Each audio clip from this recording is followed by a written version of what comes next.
Yeah, I'll tell you what it's been. It's been too long since we've had us a happy hour. Hello, you beautiful people. Welcome to the Cozy Apocalypse right here every day, 4 o'clock Central, 2 o'clock on the West Coast, 5 o'clock quitting time on the East Coast. Night Attack comes together to bring you the happiest of all the hours, but only one of them. Just one happy hour. Whatever happened to the singular happy hour? When did happy hour suddenly have to be a thing that lasted 17 hours? Brian, it's a question that we still don't have an answer to. Joining us, we've got Justin Robert Young, all the way from Oakland, and right here in studio, John Rael, who continues to dress overly suave. He's always dressed like you've got somewhere more important to be afterwards. Well, I learned when I was doing temp work, like at businesses, that if you didn't feel like shaving that day, you would throw on a tie. Yep. And if you really didn't feel like dressing up, you just threw on a sports coat. You know what's funny is I did the same thing when I wanted some kind of distinctive look in the very early days of doing magic. I bleached my hair white and put in green on there, and this is fairly unusual. Like pre-spikes? Yeah. This is fairly unusual in the late 90s, but the more I did that, the less I wanted to be mistaken for a nihilistic punk or what have you. So I would dress more and more conservatively. And the more conservatively I dressed with that outrageous hair, the more irrationally people in East Texas would get about it. They're like, "What are you trying to prove with that hair?" And I'm like, "I like green." I don't understand the question. Oh, such a libertarian, showing up with the gun and the weed. What? That's right. So what about you, Justin? Did you ever color your hair? No. I mean, I briefly freaked out about having gray hair, so I got like regular ass like color your hair so it looks like your regular hair kind of hair coloring. But other than that, no. I don't know. I guess that's the thing is I was friends with a bunch of people that were like into that scene, and I like in that I wanted to be the other one. If I were this, you wanted to be the square narc in the group of punks, like that was my lot. The first time I ever met Justin, he asked me if I dyed my hair. And right now, I got like 2 gray hairs to prove it. Bonnie's. Well, yeah. Well, your hair is like jet black. Is the only reason why I asked. Like that is it is a bewitching midnight shade of black. But not only that, but it's like super thick. Like you have that Ken doll it comes plastic straight hair out of my head. Yeah. Which I mean. Zoolander. Yeah. Yeah, it's my Zoolander do. Should we do a thing where maybe I bleach out? Because I am starting to get gray in my beard, which is making me. I started to complain, and all of that got shut down. I'm 45 years old, and I started to complain about the gray in my beard to Andrew Heaton, and Andrew Heaton said, "Welcome to your early 30s, Brian." And then I realized that I was talking from a place of extreme privilege, and I should shut the hell up. And so I've never brought it up to him again. But what if you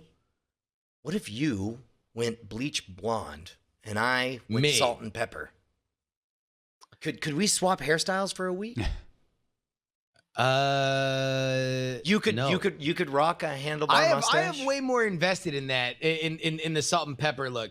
Although I was thinking about like when everything is kind of back to normal about doing maybe some kind of like black coloring like up top, like just something that's a little bit more kind of like on purpose. Would you do like a shock of red, like an homage to OMG Chad? No. Why not? I never cared for him.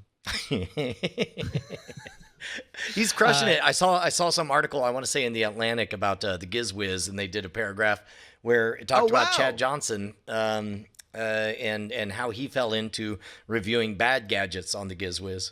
Oh, really? Yeah.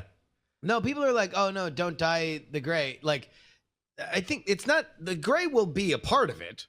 Like, it's just you know. You just want to design. You want to design with the gray. I want to. Well, I made the decision that at a certain point about 3 years ago, I never got more compliments about my hair in my life. Like, and so for whatever reason, that was a thing that the world was very excited to see. And so I'm like, all right, I'm gonna mental note.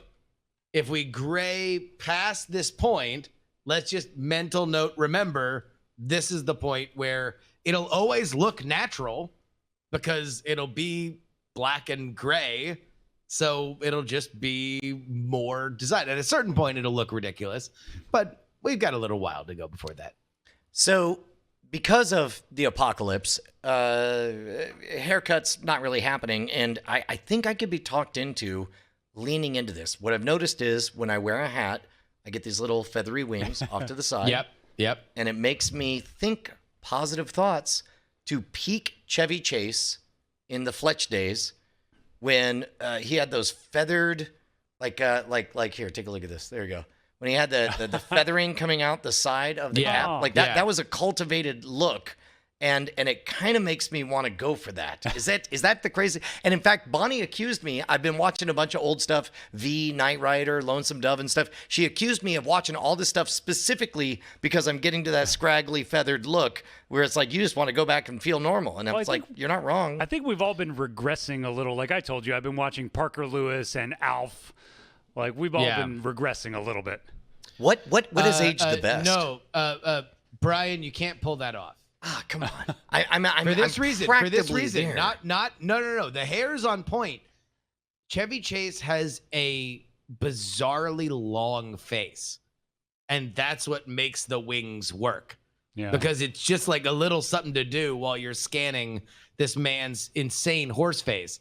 Plus, can anybody remember the time when we liked Chevy Chase? It's been a very long time. I mean, look, you're talking to a kid who watched Fletch. Man, I must have been, 9, 10, 11 years old. Like, there was simply nothing cooler. There was nothing more cool. He spoke truth to power. He stood up for the real people. He was afraid of nothing. In the face of a gun, he, made a quip. He was a chameleon. I mean, Fletch was a great character. Fletch is great. And I would say, as I was getting older, I knew that Chevy Chase had one time ruled the world, and you just knew that as a fact. But he was never like the dude that I really, really liked. Like there were always funnier parts of Caddyshack than Chevy Chase. Yeah, Caddyshack was before my time. So it's like, for me, it was Spies Like Us, Ghostbusters, and Fletch. Like that was the peak, that group of four people. Yeah. I'm a Christmas Vacation guy.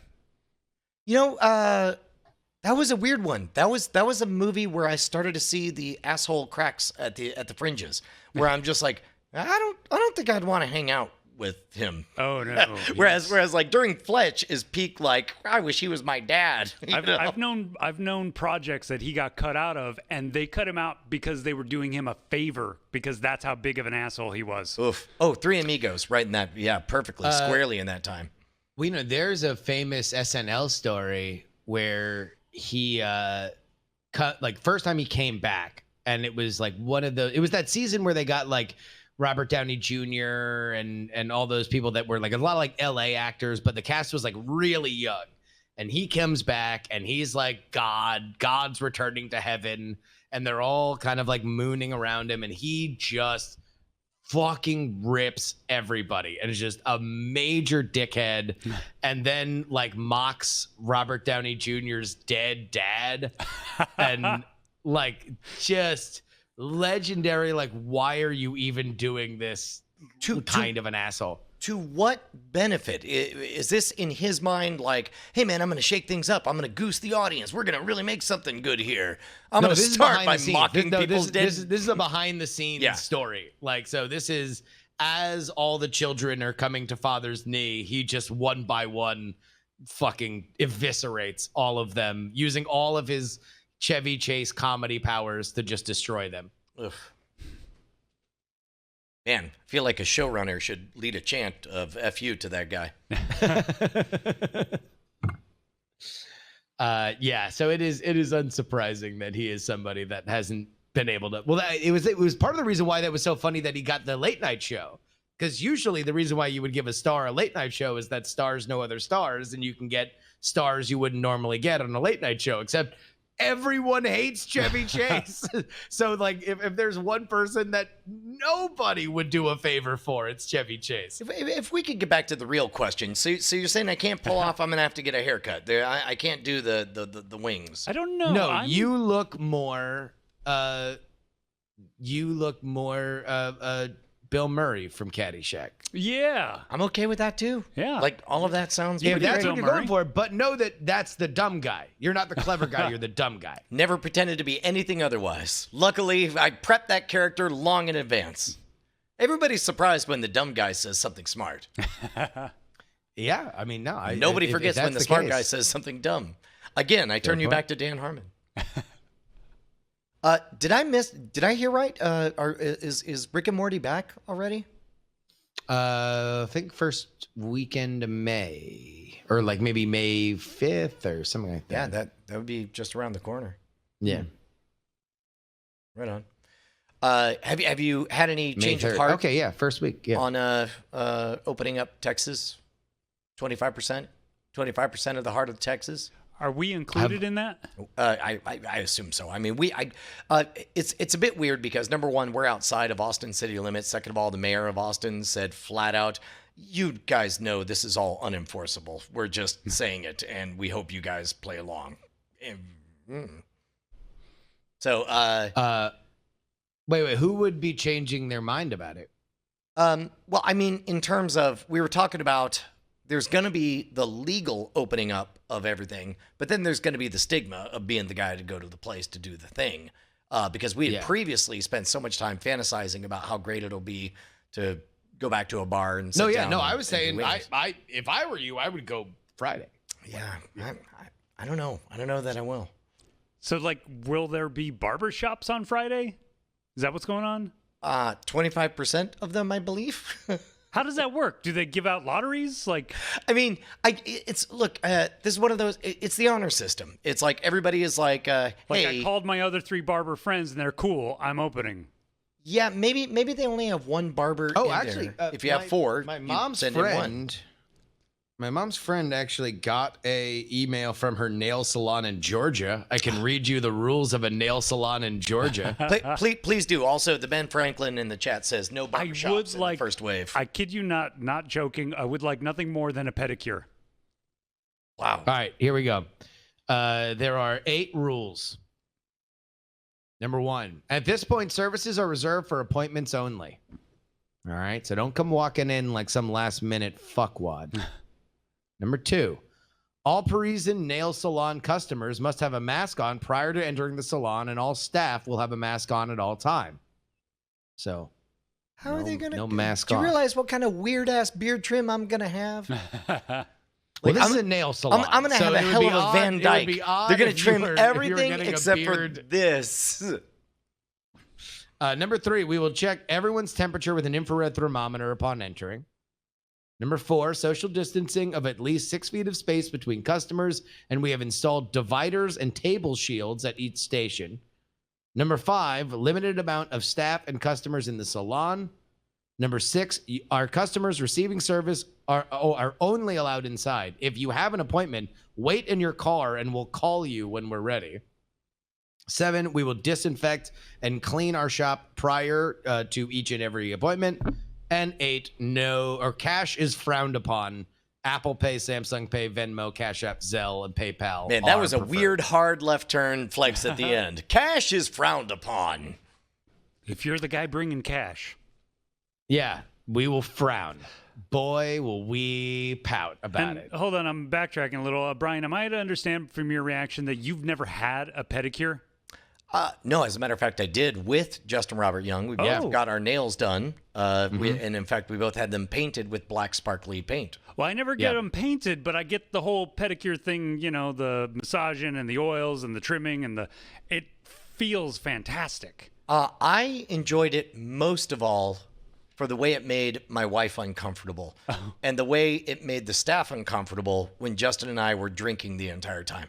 I loved everyone but me and Justin being uncomfortable with everything. Where did you guys get booze? Or... Las Vegas. I mean, come on. Okay, Vegas. Oh yeah. 10 a.m. 10 a.m. We come rolling in with Miller Lights. We're like, all right, let's do this. And that was after the concert, right? Like, Yeah. because we had gone pretty hard All night the long. night before. Yeah. And then I forget if it was Brian or I, because it was usually one of us that like where one was and the other wasn't. The other was sure to follow with Miller Lights. That one of us rolls in, and it's just like, all right, here we go.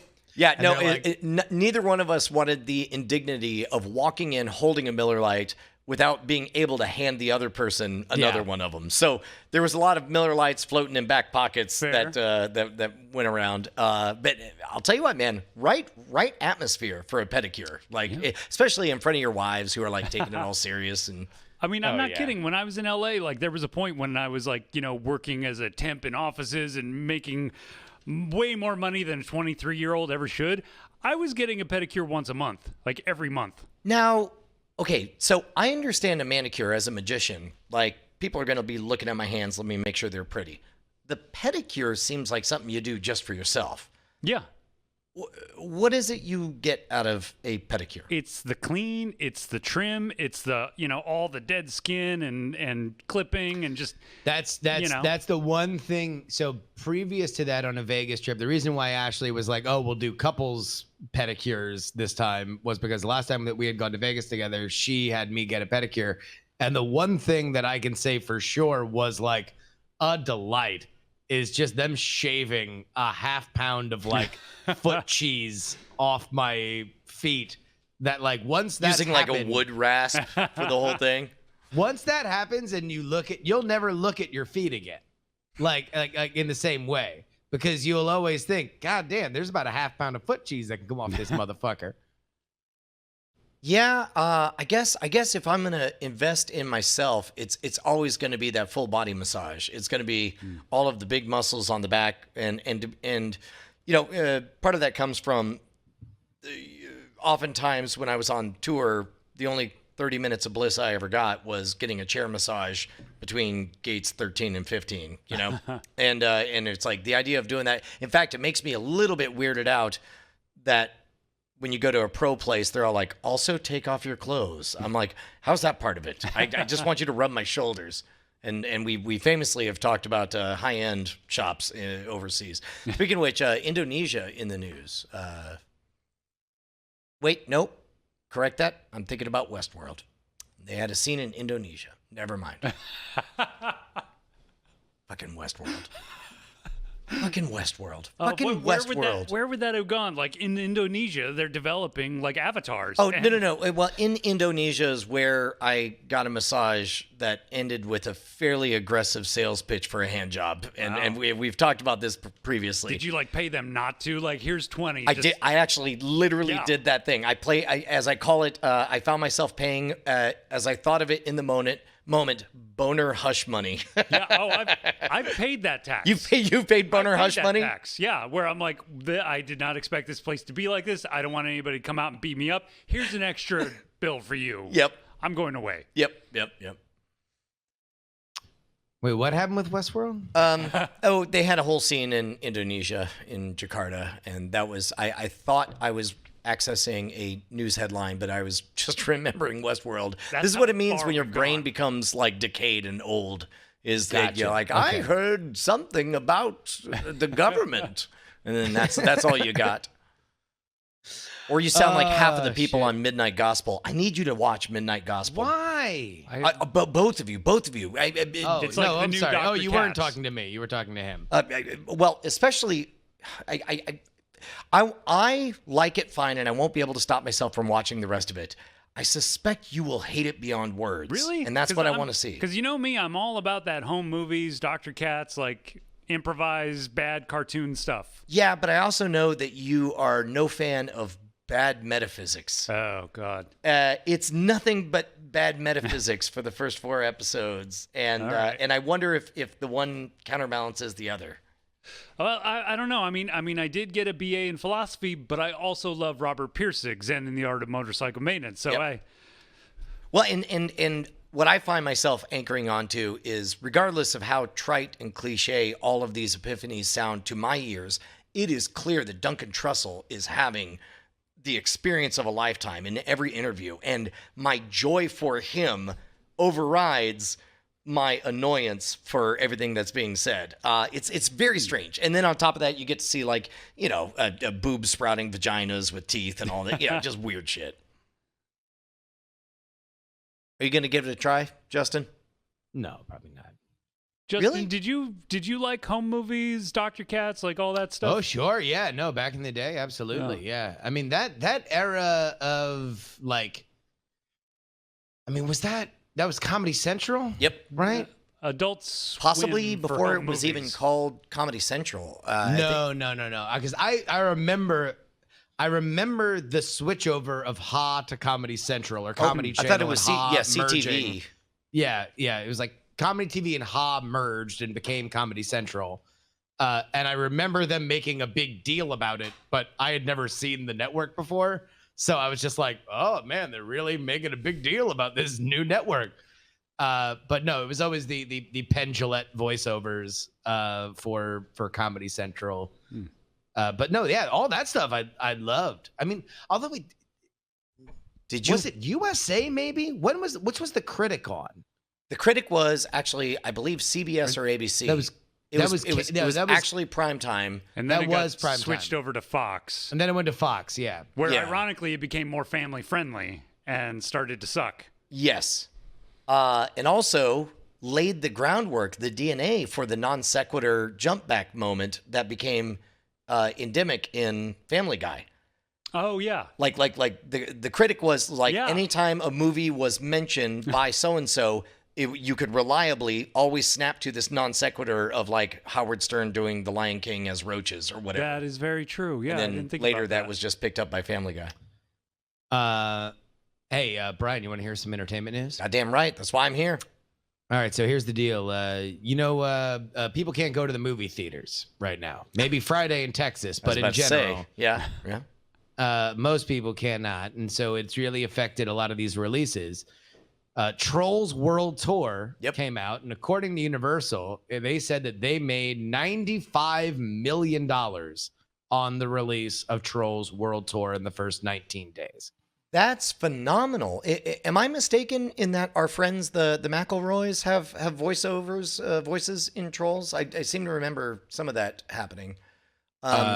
We shared panels at Dragon Con and stuff. I know who the McElroys are. I don't know if they have Sorry, Trolls. that was simultaneously me anchoring that comment, but also, you know, flexing that when I say our friends, like there's like we actually have hung out. That we indeed. Yes. Because immediately you imagined you saying our friends the McElroys, everybody would in unison stand up and point at their screen and go, fraud! Yeah, well, okay, yes. And that is a true thing that I believe happened to at least one person here.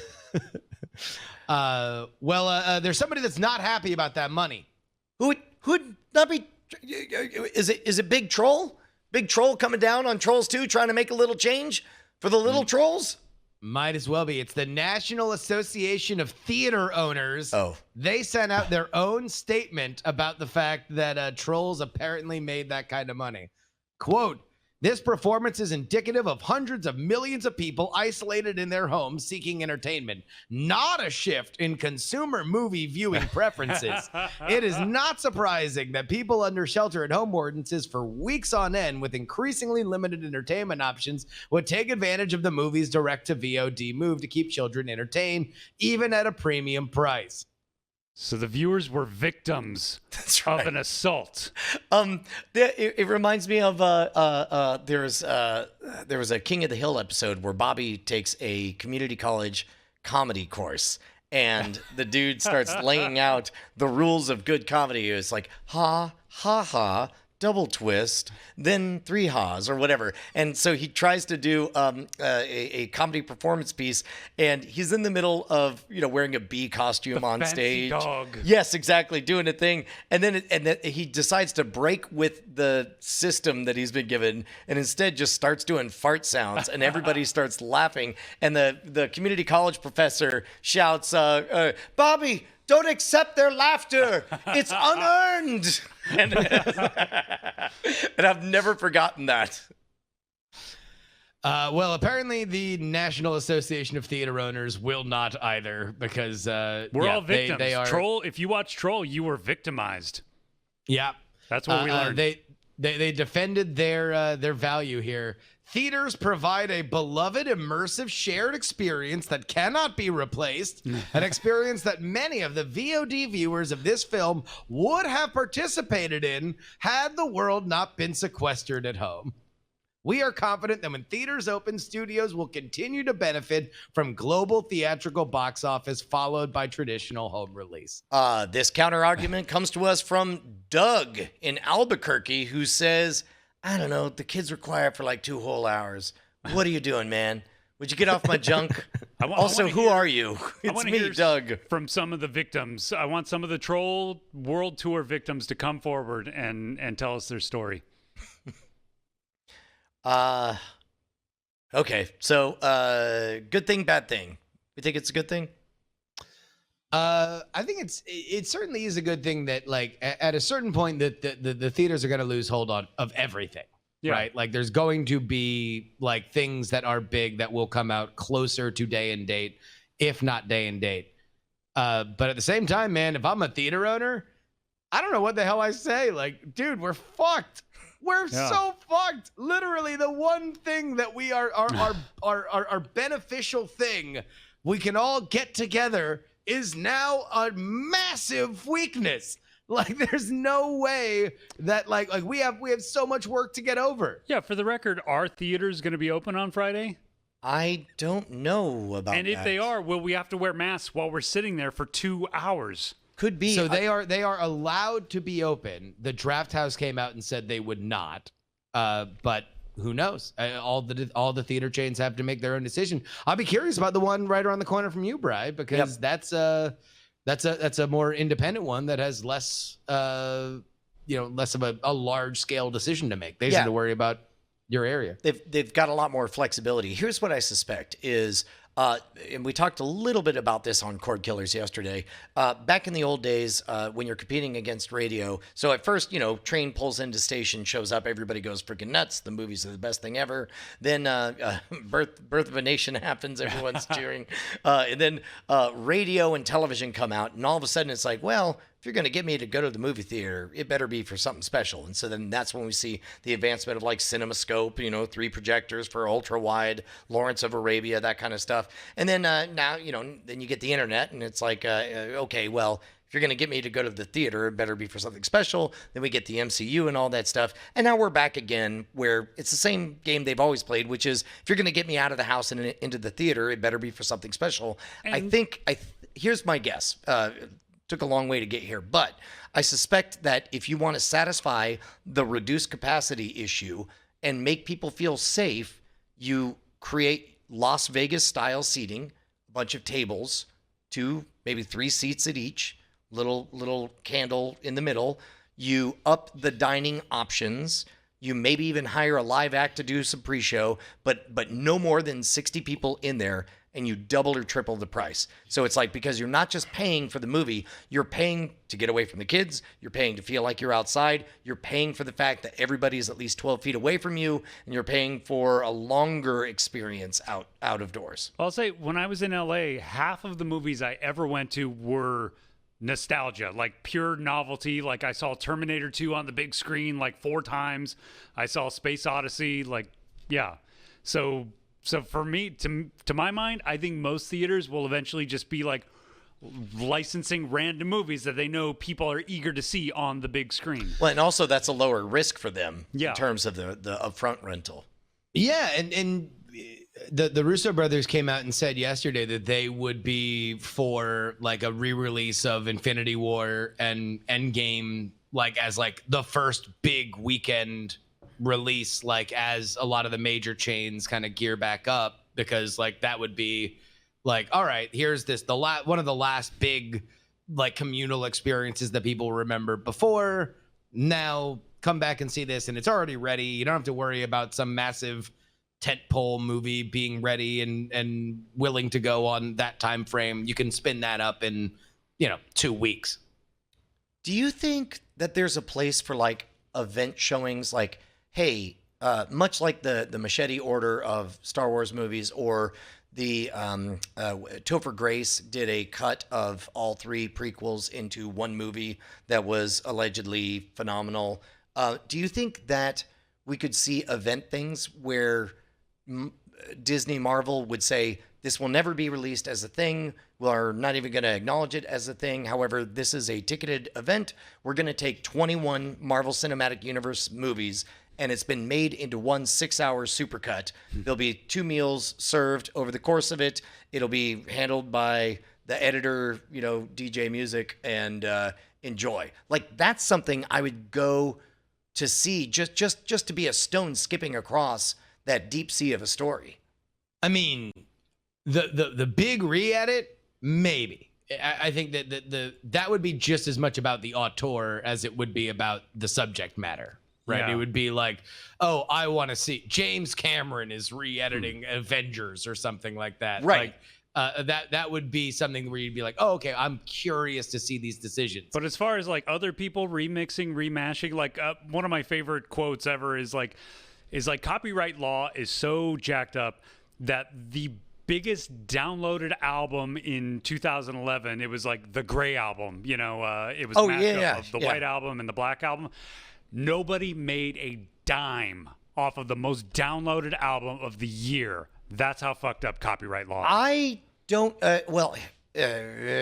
not to make this my thing. If you believe there's only one currency, U.S. dollars, then yes, nobody made a dime. But if you believe there are 3 currencies, including attention and real estate in other people's minds, I think a lot of people did very well in that. And maybe it is that kind of thing where it's like, what if the movie theater didn't make a dime for those mashup or fan edits? Like, what if movie theaters were just full on allowed to, the rules were charge nothing at the door, make whatever you want on popcorn, remix whatever you want, and that would be awesome. Go for it. Like, that would be phenomenal, right?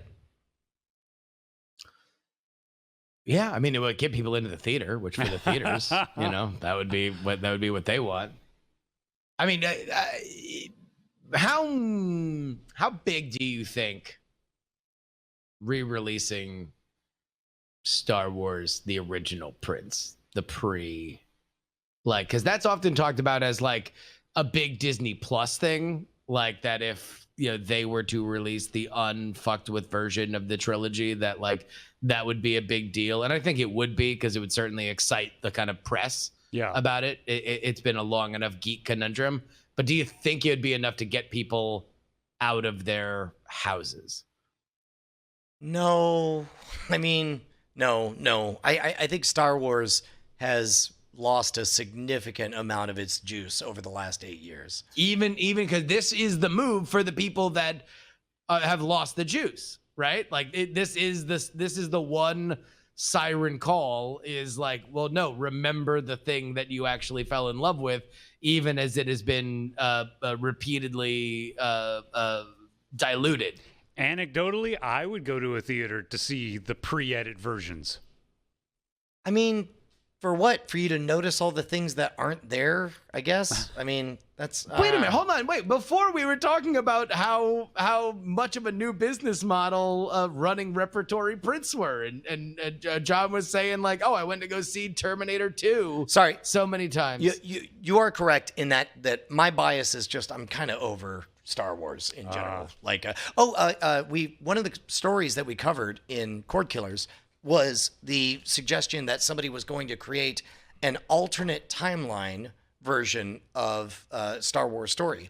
And I immediately hated the idea until I considered the possibility that what if that alternate timeline, air quotes, was straight up the expanded universe from the novels? Like, what if they straight up just went back to the established, what used to be canon, and then called it alternate time? Like, call it whatever you want, but take me back to that world of books that I enjoyed very much, and I could get on board.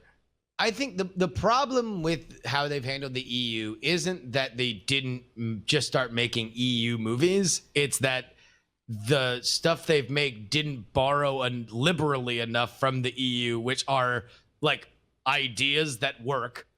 Which, we talking about like Heir to the Empire, or Yep, and Tales from the Cantina, Tales of the Bounty Hunters, the Mara Jade Chronicles, all that stuff. But that's the thing, is it's like, if the new Disney versions were like, okay, maybe he's named Thrawn, maybe he's not, but a Thrawn-esque character is your main villain, and he's captivating and interesting in the same way that Thrawn was, then you'd be like, yes, this is what we want from the EU.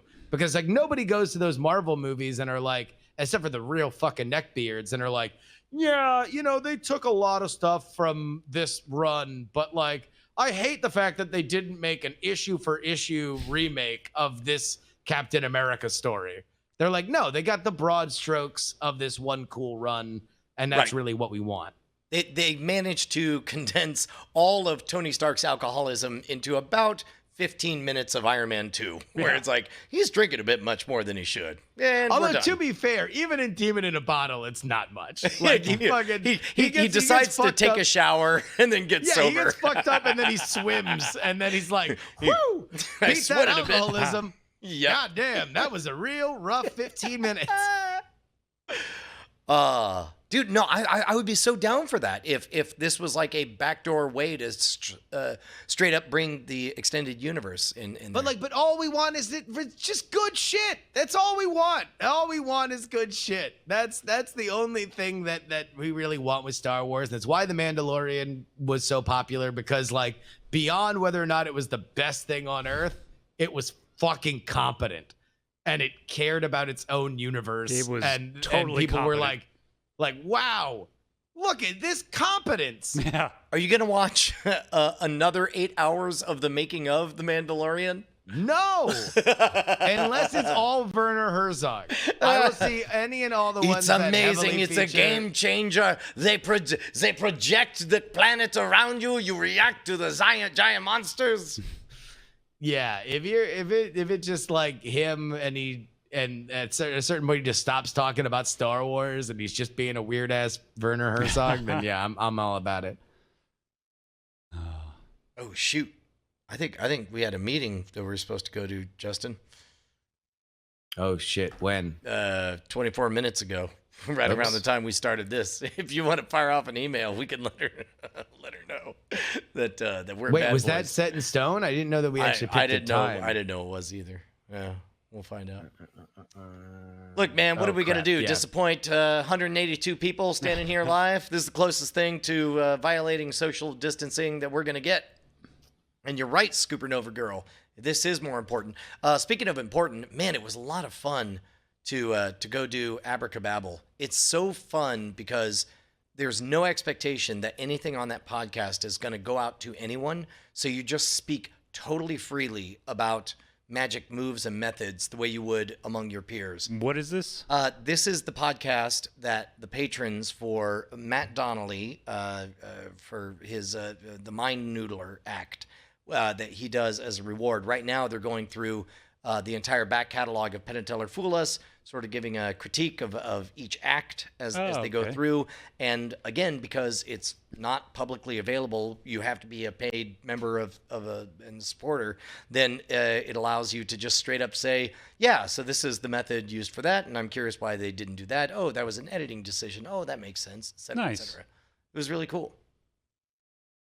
I always think about... Were you able to shame Matt appropriately? Yeah, I dialed it back pretty fast because apparently it was RJ that miscalled it, so to speak, and then Matt politely just ran with it. But I mean, to be honest, it was the flimsiest of excuses for us to just hang out for a bit, and it was a total delight. It was a lot of fun. I did my best to sell ready on the Opal. I sent him examples of before and afters and talked about how it was the cure for audio cancer and everything. And I mean, but they for Abracababble, which they don't do together. Yeah. Well, and Gotcha. of course they have guests from time to time, but they also know that Skype audio, like for example, when I called in, I had to record my own audio locally and then email it over so that Gotcha. they could blend it together. Yeah, it's very, very good to have this. You know, the only thing but we just need to figure out is the in-ear thing, because it definitely does slap back when people don't have in-ear stuff. So I guess for right now, we just got to get more of those. The bummer is, in fact, maybe we'll just buy another one of these exact same in-ear monitors, because when I'm wearing them and Bryce is wearing them, apparently it's fine. But Bryce takes his pair home because I guess he doesn't want to share ear things. Big baby. Well, they do like unplug out. Each set the set that I got came with 2. Yeah. Well, he still takes it home. I got the strong vibe that it's like well, anyway, I'm gonna take these home for safekeeping because. Oh wait, no. He should only take the little buds, because the little buds. Well, I mean, I think it'd be safer if they were at my house at all times. That's it's bullshit. Just that way I can take Bullshit. care of them. It's me. Bullshit. That fucking nickel-eating motherfucker. Fat Bryce, I'm just gonna. I think I'm gonna take them all. Oh, that's a shame. He's working hard. So no, I'll get a little bit more, but the slapback is pretty harsh to you. It's just, you know, a thing that constantly you're reminded of every time you open your mouth. Yeah, I gotta say, I give mad props to you, because I just couldn't live with it. I just would not be able to. So, you know, you get used to it. You know, if a little slapback now is better than not being able to be heard, right? So I'll live with it. I'll barrel through now. Yeah, all right. We'll pick up another set of the monitors and the controls and all that stuff. And is the slapback happening because of this speaker? Yeah. Especially these speakers, which are loud enough that they get picked up by this mic that's just a few feet away. Because of the Opal. Yes, because it would be with anything, right? If it would be with Skype, Skype is actually pretty good at canceling out your own stuff coming back, but so good that it causes both parties to not be able to interrupt each other. Yeah, copy that. Yeah. But other than that, yeah, it's just kind of a testament to the fidelity of Opal. But otherwise, like, look, it's a dream, and the sound quality is really all I care about to the end user, and that's like crystal. It's am I crazy? Amazing. Couldn't we just use any headphones? Yes. Yeah. We totally could. So I could just have my headphones. Yes. My earbuds. And I could plug that in over here. Okay. That's a thing we could have done in the 4 minutes that we realized we had to go live to air. So next time maybe we'll do that. Okay, but I'm saying, like, we need this little box thing, right? Well, if you want to individually be able to control your own volume, because as we found out 2 weeks ago, it can get too loud. Yeah, we need that, but we can just use our own. Sure. Okay. Yeah, we could put cans on. Okay, so Bryce can take whatever buds he wants. I got buds. Yeah. All right. Well, we'll plan. That's our pledge to you, Justin. We'll start hitting the bud from now on. Just you don't have to do it. Just remember that every time you don't, I am being a brave soldier trying to make the content, despite the fact that I hear every word I say back in my own ears. I mean, but shouldn't you be proud of every content you say with all the words in your ears? I wouldn't call myself a hero, but if that's what people are saying, then that's what people are saying. Man, I'm getting a lot of. I guess Bryce isn't here. There's 2 big college organizations when it comes to doing performances. There's NACA and APCA. Somebody reached out today saying, hey, APCA would love to embed your How to Virtualize Your Magic Show Scam Nation episode right there on the front page, because apparently a lot of those college entertainers are booking everything virtually right now. And I would imagine...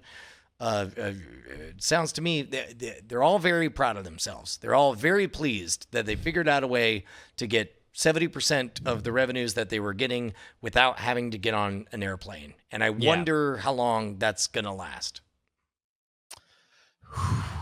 I mean, here's, I would say take that money while it's there. Because if we go into a fall where people are not on campus, then that means that people are not paying on-campus tuition.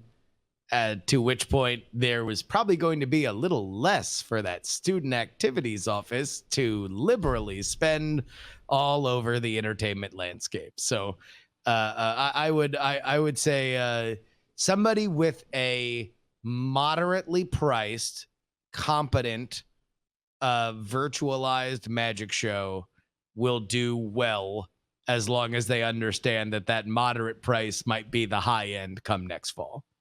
Yeah, that sounds right to me. To be honest, I'm amazed to see any market for it at all. I mean, I guess all sides, all parties are like, well, we got to do something, and that seems like a fine middle ground. Well, I mean, you know how these activities boards work. Like, they get a pile of money, and their job is to make the money go away. So, like, Right. at this point, even if there's COVID, they're calling people up saying, who's taking this money? Because we need to get rid of it. That's what we've always done. And we probably need to get rid of it even more now, because if the budget is going to get redivided come next fall, if students aren't on campus, then we need to justify all the fun everybody had. Right. And how important it was. Well, and not even with the sarcastic lilt. I mean, I think there is a function for incoming freshmen to have some kind of shared events around which they can, coalesce and bond. No. I mean, Whether I think that's in your dorm room virtually or in, physical. in general, and this is, knowing friends who would work on those boards, and I saw those budgets, like, the job is show everybody a big old packed house where a comedian is killing or a music artist is crushing, and everybody's smiling in the audience. And you say, look, this is part of what people pay their tuition for. This is why they're paying these exorbitant, cutthroat, usurious rates to attend this highly over-promised product. This is where you and I have to make a conscious decision to not keep going. This is why you're in debt still at the age of 47. How did you enjoy that Dave Chappelle concert? Was it worth it? It was built in your tuition. To be fair, like, there's like 2 classes that would come before Dave Chappelle in terms of my college experience and how much it actually affected the life I wound up building beyond it. There's like maybe 2, to be honest, 1.5, like, that I would put above watching Dave Chappelle live. Did he for reals come to your place? He did. Yeah. It was right after season 1 of Chappelle's show. Holy shit. Wow. I got to interview him over the phone, and then I interviewed him backstage. That's awesome. But yeah, the initial interview was, I think he wound up having to cancel the first time, then he rescheduled, because the first time I talked to him, he was shooting Chappelle's show season 1. Wow. And he was really nice, because he was obviously very tired, but knew that he wanted to give the college reporter good quotes. And so he was like just kind of sleepwalking through the interview. And then at the end, he just like started just going on a little Dave Chappelle rant. And I'm like, thank you, Dave Chappelle, for giving me all the quotes I need for this article. That's amazing.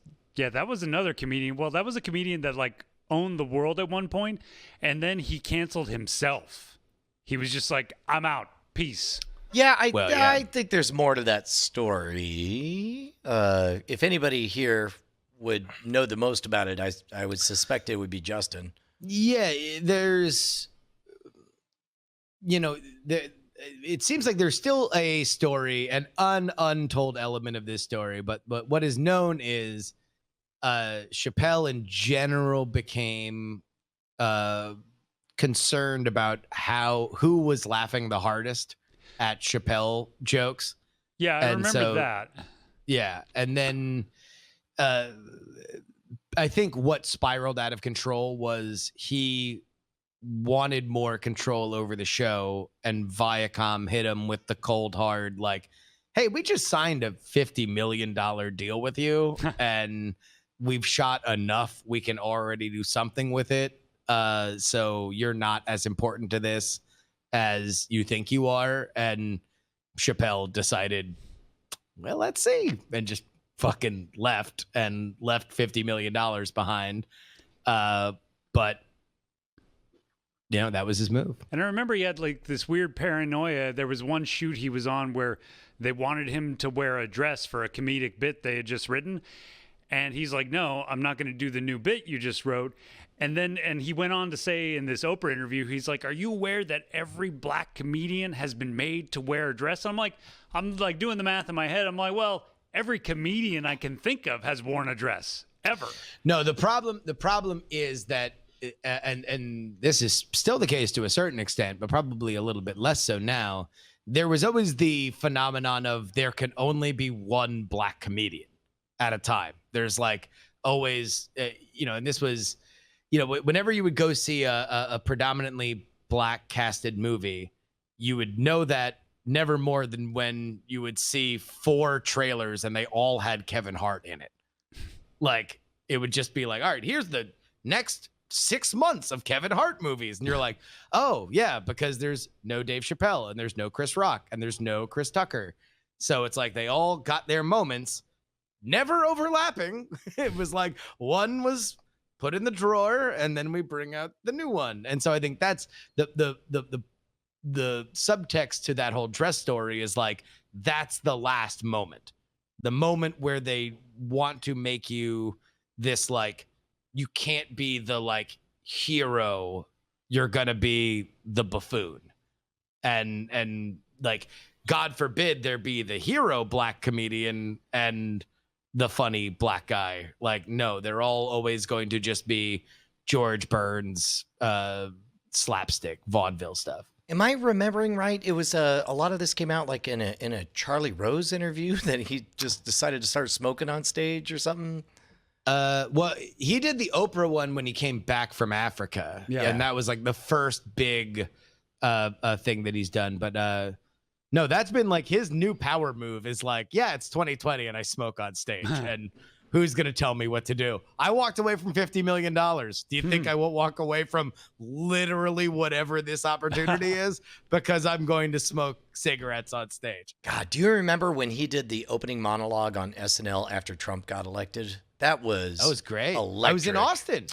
Wait, it was in Austin? No, I was in Austin. You were in Austin. Okay, yeah. We watched it together.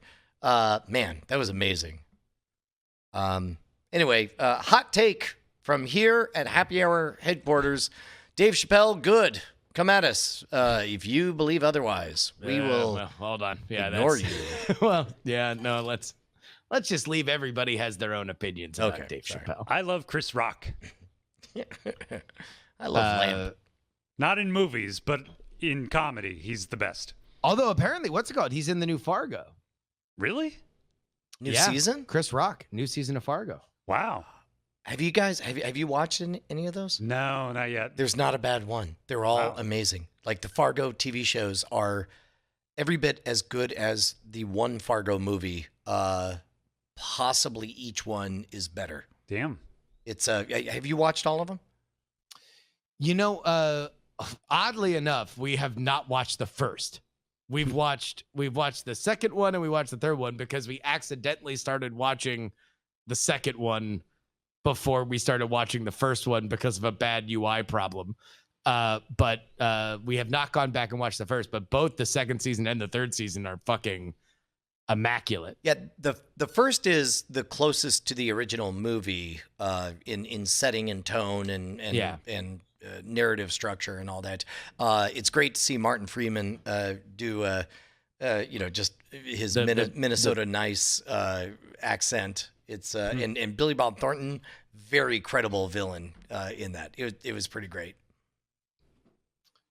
All right, are we going to punch out? Yeah, Fargo's our recommendation. Wait, no, hold on. Oh, Gambling Man says that they still had to shoot 2 episodes, so it's on hold right now, the new season of Fargo. That sucks. Well, poor it'll give me time to catch up. Yeah. Yeah. All right, well, we'll see you guys tomorrow. Thank you for joining us for Happy Hour. Thank you for the internet staying alive. No thank you to Spectrum for not showing up for 2 hours after the appointment time, but we'll work around it. We'll make it happen. Look, we love you guys. We'll see you for Night Attack later on tonight. Take care, people. Bye.